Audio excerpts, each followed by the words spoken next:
The first time she humiliated him, it happened in front of everyone, and that moment would come back to change both their lives in a way neither of them could ever forget. The conference room was silent except for the sharp click of her pen against the glass table.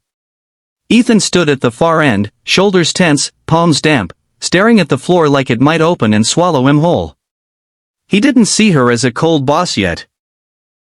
Only as the woman who controlled his paycheck, his schedule, and indirectly, the fragile life he was trying to hold together for his 6-year-old daughter, Lily. When she finally spoke, her voice cut through the air like ice. "Do you have anything useful to add, Mr. Carter?" she said, ice hard, "or are you just wasting everyone's time again?" A few people shifted uncomfortably. Someone coughed.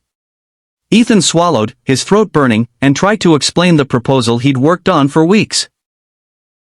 Late nights, skipped meals, Lily asleep on the couch beside him while he typed. But Victoria Hale didn't hear the effort.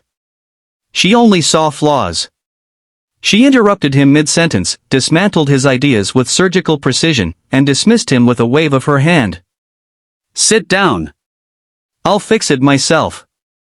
That night, Ethan picked Lily up from daycare just before closing. She ran into his arms, laughing, unaware that her father had spent the day shrinking under someone else's shadow. At home, while he heated canned soup and listened to her talk about finger paintings and playground fights, he reminded himself why he endured it.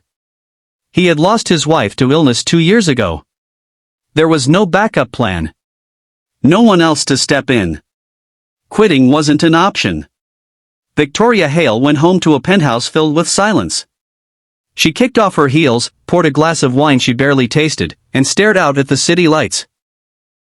To everyone at the company, she was ruthless, untouchable, and terrifyingly efficient.